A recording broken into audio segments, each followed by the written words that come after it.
Hi friends, இன்னைக்கு இந்த விளாகில் என்ன பார்க்க போறீங்க அப்படின்னு பார்த்தீங்கன்னா, நான் என்னோட டெலிவரி எக்ஸ்பீரியன்ஸ் தான் உங்ககிட்ட ஷேர் பண்ண போகிறேன். டெலிவரி எக்ஸ்பீரியன்ஸை பொறுத்த அளவில் ஒருத்தருக்கும் ஒரு மாதிரி இருக்கும். நான் என்னோட அனுபவத்தை தான் உங்ககிட்ட ஷேர் பண்ணிக்க போகிறேன். எனக்கு பார்த்தீங்கன்னா, மயிலாடுதுறையில் தான் டெலிவரி ஆனது. லூர்து மாதா ஹாஸ்பிட்டல்னு இருக்கு இல்லையா, அந்த ஹாஸ்பிட்டலில் தான் எனக்கு டெலிவரி ஆனது. நார்மல் டெலிவரி தான் ஆனது. அதாவது இந்த லாஸ்ட்டு ஒன் டே எனக்கு அந்த டெலிவரி ஆன எக்ஸ்பீரியன்ஸ் தான் ஷேர் பண்ணுறேன். டெலிவரி டேட்டு கொடுத்துருந்தாங்க. கடைசியாக அக்டோபர் 29ஆம் தேதி டாக்டர் என்னை வர சொல்லியிருந்தாங்க. அன்னைக்கு வாங்க, அன்னைக்கு ஒரு ஸ்கேன் பண்ணி பார்த்துட்டு நான் ஃபைனலாக என்னைக்கு டெலிவரி, தண்ணிலாம் எப்படி இருக்குது, குழந்தை எப்படி இருக்குது, மூமெண்ட்லாம் எப்படி இருக்குது அப்படின்ட்டு பார்த்துட்டு நான் உங்களுக்கு எப்போ டெலிவரின்னு நான் சொல்லிடுறேன் அப்படின்னு சொல்லிட்டாங்க. டேட்டு கொடுத்தது பார்த்தீங்கன்னா நவம்பர் 18. நான் லாஸ்ட்டாக என்னை வர சொன்னது பார்த்தீங்கன்னா அக்டோபர் 29. அக்டோபர் 29 நான் போகிறேன். போயிட்டு ஸ்கேன் சென்டரில் போயிட்டு அவங்க எழுதி கொடுத்துருந்தாங்களா ஸ்கேனு, அதை போய் எடுக்கிறதுக்காக போயிருந்தேன். போய் எடுத்துட்டு டாக்டரை பார்க்கறதுக்காக போனோம். அடுத்து ஸ்கேனை வாங்கிட்டு போயிட்டு டாக்டர்கிட்ட காமிச்சோமா. அது என்ன சொன்னாங்கன்னா, குழந்தை வெயிட்டு பார்த்தீங்கன்னா 3 கிலோ இருந்துச்சு. அப்போவே குழந்தை வெயிட்டு அந்த லாஸ்ட் ஸ்கேன்லேயே 37வது வார ஸ்கேன் அது 3 கிலோ இருந்துச்சு. Date November 18 கொடுத்துருந்தாங்களா. அதுலேருந்து இன்னும் 20 நாள் இருந்துச்சு. எனக்கு எந்த சிம்டம்ஸுமே இல்லை. அதாவது டெலிவரி ஆகிறதுக்கான சிம்டம்ஸ் எதுவுமே இல்லை எனக்கு. நார்மலாக எப்படி இருந்தனோ அதே மாதிரி தான் எனக்கு இருந்துச்சு. அதனால என்ன பண்ணாங்க அப்படின்னா, ஸ்கேனை வாங்கி டாக்டர் பார்த்துட்டு, உங்களுக்கு தான் எந்த சிம்டம்ஸும் இல்லை, பெயின்லாம் எதுவுமே இல்லை, அதனால நீங்கள் வெயிட் பண்ணி உங்களுக்கு பார்ப்போம்.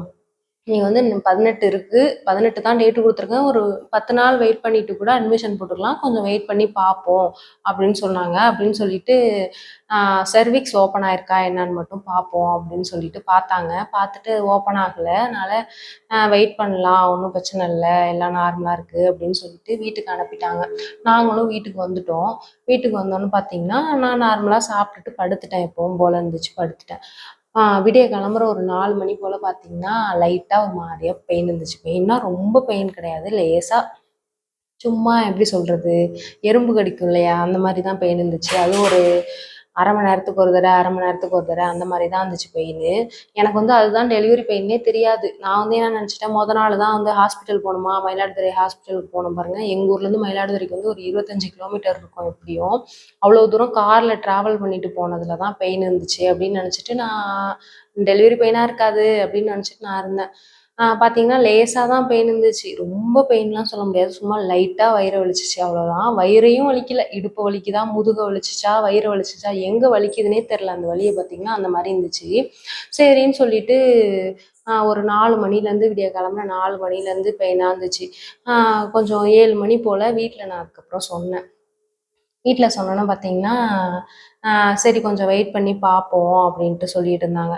வீட்லேயும் எல்லாம் என்ன நினச்சாங்கன்னா, அது மாதிரி நேற்று போயிட்டு வந்தோம்ல, அந்த பெயினாக கூட இருக்கும் அப்படின்னு சொல்லிட்டு, சரி பார்ப்போம் அப்படின்னு சொல்லிட்டு இருந்தாங்க. அதுக்கப்புறம் ஒரு 9 மணி வரையும் வெயிட் பண்ணோம். அதுக்கப்புறம் என்ன பண்ணாங்கன்னா, எங்கள் வீட்டில் பார்த்தீங்கன்னா ஏதோ கருக்குன்னு சொன்னாங்க. அதை ஏதோ ஒன்று வச்சு கொடுத்து பார்த்தா, உண்மையாக அது நார்மலாக உள்ள வயிற்று வலியா, அப்படி இல்லாமல் குழந்தை பிறக்கிறதுக்குள்ள வயிறு வலியா அப்படின்னு சொல்லிட்டு, அது இந்த பழைய காலத்து மருத்துவம்லாம் சொல்லுவாங்க இல்லையா, அந்த மாதிரி ஏதோ ஒன்று என்னத்தை போட்டு வச்சாங்கன்னு தெரில. எனக்கு அப்போ உள்ள டென்ஷனில் என்ன வலி ஏது வலின்ட்டு அந்த ஒரு டென்ஷன்லேயே நான் இருந்தேன்னா, அதனால அது என்ன போட்டு வச்சாங்க என்னன்னு தெரில. ஏதோ போட்டு தண்ணியாக ஏதோ கொடுத்தாங்க, அதை குடிக்க சொல்லி. அதையும் குடித்தேன் பாருங்க. குடிச்சும் வலி நிற்கல. நார்மலாக எப்படி வலிச்சிட்டு இருந்துச்சோ, ஒரு அரை மணி நேரத்துக்கு ஒரு தடவை வலிக்கும், திரும்ப ஒரு 1/4 மணி நேரத்துக்கு ஒரு தடவை வலிச்சிச்சு, ஒரு 10 நிமிஷத்துக்கு ஒரு தடவை வலிச்சிச்சு. அப்பப்போ லைட்டாக சுருக்கு சுருக்குன்னு தான் இருந்துச்சு. ரொம்ப தாங்க முடியாத வலின்லாம் சொல்ல முடியாது. அந்த அளவுக்குலாம் ரொம்பலாம் வலிக்கல, அவ்வளோதான் வலி இருந்துச்சு. அதுக்கப்புறம் நாங்கள் ஹாஸ்பிட்டலில் டாக்டர்கிட்ட கேட்டோம், இந்த மாதிரி இருக்குன்னா. அவங்க சொன்னாங்க, சரி வாங்க பார்த்துக்கலாம் அப்படின்னு சொல்லிட்டாங்க. நாங்களும் என்ன பண்ணோம், சரி 10 மணிக்கு கார் வர சொல்லிட்டு திரும்ப போகலாம் அப்படின்ட்டு இருந்துட்டோம். எனக்கு ஒரே கன்ஃபியூஷனாக இருந்துச்சு. நாளே ஹாஸ்பிட்டல் போயிருக்கோம். அதாவது குழந்த பிறக்கிறதுக்கான டேட்டுன்னு 20 நாள் இருக்குது. நான் நாள் டாக்டர் செக் பண்ணி பார்த்தம்போது என்ன சொன்னாங்கன்னா, இன்னும் 20 நாள் இருக்குது, வெயிட் பண்ணி பார்க்கலாம், இப்போதைக்கு சர்விக்ஸ்லாம் ஓப்பன் ஆகலை, இப்போதைக்கு டெலிவரி ஆகாது, பெயின் வந்தால் மட்டும் வாங்க அப்படின்னு சொல்லிட்டாங்க. திடீர்னு பார்த்தா இந்த மாதிரி இருக்குது. எனக்கு என்ன ஒரு பயம்னா, உண்மையாக இதுதான் டெலிவரி பெயினா, இல்லை நம்ம தப்பாக சொல்கிறோமா, இப்போ ஹாஸ்பிட்டல் எல்லாரையும் அழைச்சிட்டு போயிட்டு எல்லாத்தையும் சொல்லிட்டு திரும்ப போயிட்டு அது டெலிவரி பெயின் இல்லைன்னு அனுப்பிடுவாங்களா, இல்லை உண்மையாக தான் அது டெலிவரி பெயினானே எனக்கு அது ஒரு டவுட்டாக இருந்துச்சு. ஏன்னா நமக்கு தெரியாதுல்ல, ஃபர்ஸ்ட் டெலிவரி இல்லையா, அதனால நமக்கு அந்த அனுபவம்லாம் நமக்கு எதுவுமே தெரியல. வீட்லேயும் எல்லாரும் பயந்துட்டாங்க, இந்த மாதிரி வலிக்குது அப்படின்னு சொல்லுவோம். எனக்கு ஆனால் லேசாக தான் வலிச்சு, ரொம்ப தாங்கக்கூடிய முடியாத வலின்னு தான் சொல்ல முடியாது, லேசாக தான் வலிச்சிட்டு இருந்துச்சு. அந்த மாதிரி எனக்கு ஒரே டென்ஷனாக இருந்துச்சு. சரி போவோம் அப்படின்னு சொல்லிட்டு ட்ரெஸ்ஸு எல்லாம் பேக் பண்ணி நான் முன்னாடியே வச்சுருந்தேன். எல்லாத்தையும் எடுத்து மூட்டை கட்டியாச்சு. மூட்டை கட்டிட்டு சரி கிளம்பிடலாம் அப்படின்னு சொல்லிட்டு 10 மணிக்கெலாம் ஹாஸ்பிட்டலில் ஃபோன் பண்ணி டாக்டர்கிட்ட சொல்லிட்டோம். அவங்க நான் அங்கே தான் இருக்கேன், நீங்கள் வந்துருங்க அப்படின்னு சொல்லிட்டாங்க. சரின்னு சொல்லிட்டு 10 மணிக்கு கார் வர சொல்லி போயிட்டோம். 12 மணி போல் ஹாஸ்பிட்டல் போயிட்டோமா. போன உடனே நான் என்ன நினச்சேன்னா, காரில் போகும்போதே நான் கனவு கண்டுட்டு வரேன். அதாவது இது உண்மையான டெலிவரி பெயினான்னு எனக்கு தெரில. ஒருவேளை நான் ஏதாவது பொய் சொல்கிறேனா, இல்லை இதுதான் வலியா, இல்லை வேறு ஏதாவது வழியை நான் மாற்றி சொல்கிறேனா, அந்த ஒரு டென்ஷன் வேற. இன்னொன்று என்னன்னா வந்து, சரி இப்போ நம்ம போன உடனே குழந்தை பிறந்துருமா, இல்லை நாளைக்கு பிறக்குமா, அதுக்கு மறுநாள் பிறக்குமா, அந்த ஒரு நினப்பு.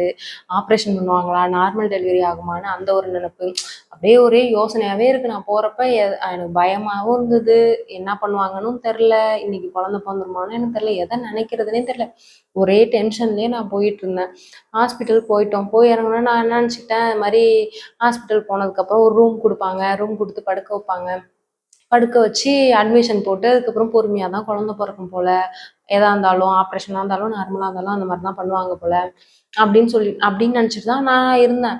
ஆனால் பார்த்தீங்கன்னா, காரை விட்டு இறங்கி ஹாஸ்பிட்டல் உள்ள போனோம். அங்கே என் ஹஸ்பண்டுக்கு வீட்டில் இருந்துட்டு நான் அம்மா வீட்டில் இருந்தேன், வளைகாப்புக்கு போய் அவங்க வீட்டில் இருந்தாங்களா. ஃபோன் பண்ணி சொல்லிட்டேன், இது மாதிரி எனக்கு பெயினாக இருக்கணும். அவங்க எனக்கு முன்னாடியே ஹாஸ்பிட்டல் வந்துட்டாங்க. அவங்க வந்தாங்க, இது மாதிரி போயிட்டு முன்னாடி ரிசப்ஷனில் போயிட்டு எல்லாம் ரிஜிஸ்டர் பண்ணிட்டு உள்ளே கூட்டு போனாங்களா. சரி ஏதோ ரூமுக்கு தான் போவாங்க. அப்போ தான் நான் வந்து அம்மா, அத்தை, என் ஹஸ்பண்ட் எல்லாரையுமே நான் அப்போ தான் பார்த்தேன். அதுக்கப்புறம் வந்து யாரையுமே பார்க்க கூட என்னால் முடியல. நேராக என்ன பண்ணாங்கன்னா, அந்த குழந்தை பிறக்குள்ள வார்டு, லேபர் வார்டு இருக்குல்ல, அங்கேயே கொண்டு போயிட்டாங்க என்ன. எனக்கு ஒண்ணுமே புரியல. என்ன இது நேரா வந்து இங்க கொண்டு வந்துட்டாங்களே!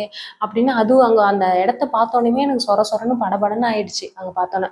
அந்த லேபர் வார்டு கதவு தொறந்துட்டு உள்ளார போறேன். ஒரு பொண்ணு என்ன பண்ணுதுன்னா, இங்கேயும் இங்கேயும் நடந்துட்டு இருக்கு.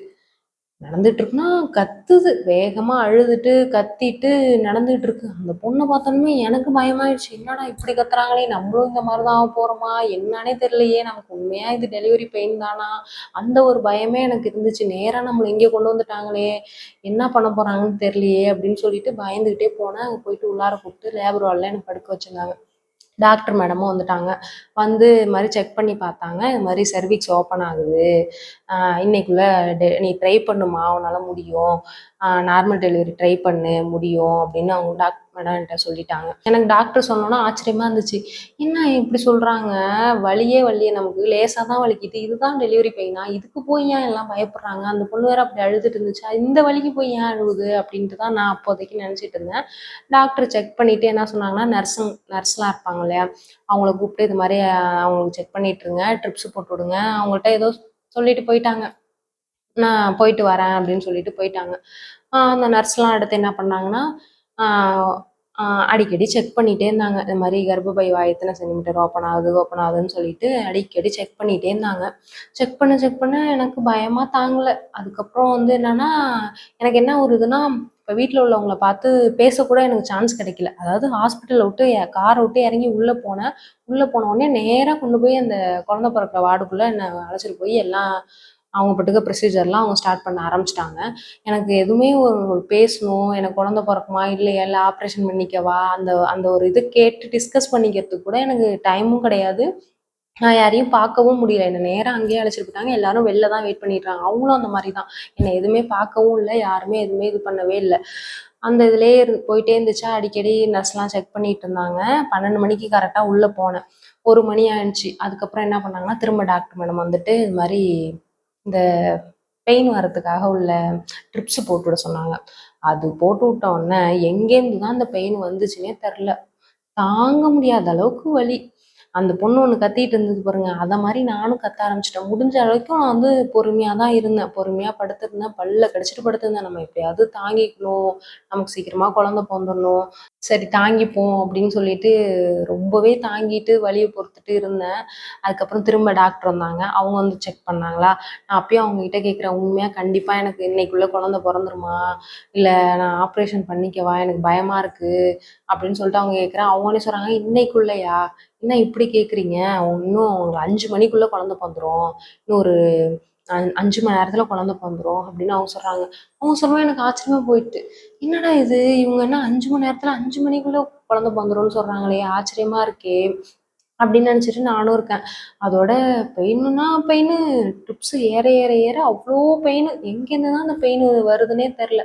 அதாவது என்னன்னா, டக்குன்னு வரும், டக்குன்னு அப்படியே நிக்கும். டக்குன்னு வரும், டக்குன்னு நிக்கும். இதே மாரியே இருக்கும். இடையில இன்னொன்னு என்னன்னா, நர்ஸுங்கலாம் செக் பண்ணிக்கிட்டே இருப்பாங்க. அத தாண்டுன வலி. இத கூட தாங்கினாமல இருக்கு. அதத்தான் தாங்க முடியல என்னால. ரொம்ப வலி. இருக்க இருக்க இருக்க இருக்க அந்த ட்ரிப்ஸ் ஏற ஏற ஏற வலி ஏறிக்கிட்டே இருந்துச்சு. அடிக்கடி பார்த்தீங்கன்னா, இதுக்கு இடையில பேபியோட ஹார்ட் பீட் பார்த்துப்பாங்க.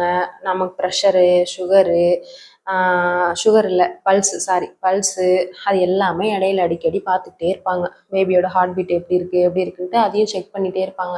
ஏன்னா நம்ம பெயின்ல இருக்கோம், கடைசி ஸ்டேஜ்ல இருக்கோம். என்ன ஆகும், ஏது ஆகும்னே நமக்கு தெரியாது. அதனால அடிக்கடி அதெல்லாம் செக் பண்ணிட்டே இருந்தாங்க. நல்லா பார்த்துக்கிட்டாங்க ஆனா அந்த நர்ஸுங்க. மாத்தி மாத்தி மாத்தி எல்லாரும் செக் பண்ணிட்டே இருந்தாங்க. அந்த பொண்ணு பார்த்தீங்கன்னா, அதுவரைக்கும் பக்கத்துல உள்ள பொண்ணு அழுதுகிட்டே இருக்கு.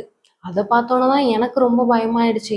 அந்த பொண்ணு என்னன்னா, மொத நாள்லேருந்து அந்த பொண்ணு பெயின்ல இருக்கு. நானும் போய் அட்மிஷன் ஆகி எனக்கும் பாதி பெயின் வந்துருச்சு. அதுவரைக்கும் அது அந்த மொத நாள்லேருந்து இப்போ வரைக்கும் அந்த ஒரு நாள் வரைக்கும் அது அந்த வலிய தாங்கிட்டு இருக்கு. அது எப்படிதான் அந்த பொண்ணு தாங்குச்சுன்னு தெரியல. உண்மையா பெரிய தாங்க முடியாத வலி அது. அந்த பொண்ணுக்கு பெரிய விஷயம் தான். ஒரு நாளா கத்திக்கிட்டு நடந்துகிட்டே இருந்திருக்கு. நான் போய் எனக்கு பாதி பெயின் வந்துட்டு பாதி தூரம் ஒரு 2 மணி ஆயிடுச்சு. அந்த பொண்ணு அதுவரைக்குமே அழுதுட்டே தான் இருந்தது. அது வந்து மொத நாள் வந்து அட்மிஷன் ஆன பொண்ணு. ஒரு நாளா அந்த பெயின்ல தாங்கிட்டு இருக்கு. அது எப்படிதான் தாங்குன்னு தெரியல. ரொம்ப கஷ்டம் ஆனா. அதுவும் அழுதுகிட்டே படுத்திருக்கு என் பக்கத்துல. நான் இங்க படுத்திருக்கேன். நான் முடிஞ்ச அளவுக்கு பல்ல கடிச்சுக்கிட்டே இருக்கேன். கத்தக்கூடாது கத்தக்கூடாது அப்படின்னு சொல்லிட்டு நர்ஸுங்கெல்லாம் கூட வந்து கிண்டல் பண்ணிட்டு இருப்பாங்க. இந்த பாரு என் பேஷண்ட் எப்படி இருக்கு, கத்த கூட மாட்டுது அப்படின்னு சொல்லிட்டு இருப்பாங்க. அந்த பொண்ணு கத்திட்டே இருக்குமா, அதை போய் திட்டிட்டு போவாங்க. நீ என்ன கத்திட்டே இருக்க, நீ என்ன கத்திட்டே இருக்க அப்படின்னு சொல்லிட்டு அந்த பொண்ணை போய் திட்டுவாங்க. அதுக்கப்புறம் என்னன்னா அந்த பொண்ணுக்கு வந்து உள்ள கூட்டிட்டு போயிட்டாங்க. கூட்டிட்டு போனோன்னே குழந்தை பிறந்துருச்சு. நான் அப்போ வந்து இங்க வெளில படுத்திருக்கேன். எனக்கு வந்து அந்த குழந்தை சவுண்டை கேட்டோன்னே எனக்கு ஒரே இதாக போயிடுச்சு. அந்த ஒன்று குழந்தை பிறந்துச்சு, அடுத்து நமக்கு பிறக்க போகுது, பிறந்துருமா, எப்போ பிறக்கும், எப்படி பிறக்கும் அப்படின்ட்டு எனக்கு ஒரு இதாக இருந்துச்சு. அந்த பொண்ணு குழந்தை பிறந்து போயிடுச்சா. அதுக்கப்புறம் என்னன்னா 3 மணி ஆயிடுச்சு. 3 மணி ஆனோடனே திரும்ப நர்ஸுங்களாம் செக் பண்ணிகிட்டே இருந்தாங்களா. செக் பண்ணதுக்கப்புறம் பார்த்தீங்கன்னா பனிக்கூடம் உடஞ்சிருச்சுன்னு சொல்லுவாங்க இல்லையா, அந்த மாதிரி எனக்கும் இதாயிடுச்சு. ஆனதுக்கப்புறம் என்னையும் வந்து அவசர அவசரம்னு நைட்டிலேருந்து வேற ஒரு ட்ரெஸ் ஒன்று அவங்க ஒன்று கொடுப்பாங்க. அந்த ட்ரெஸ்ஸை மாற்றிட்டு உள்ளே போயிட்டு அந்த லேபர் வார்டு அந்த உள்ள குழந்தை பிறக்கிற இடத்துல வந்து படுக்க வச்சுட்டாங்க.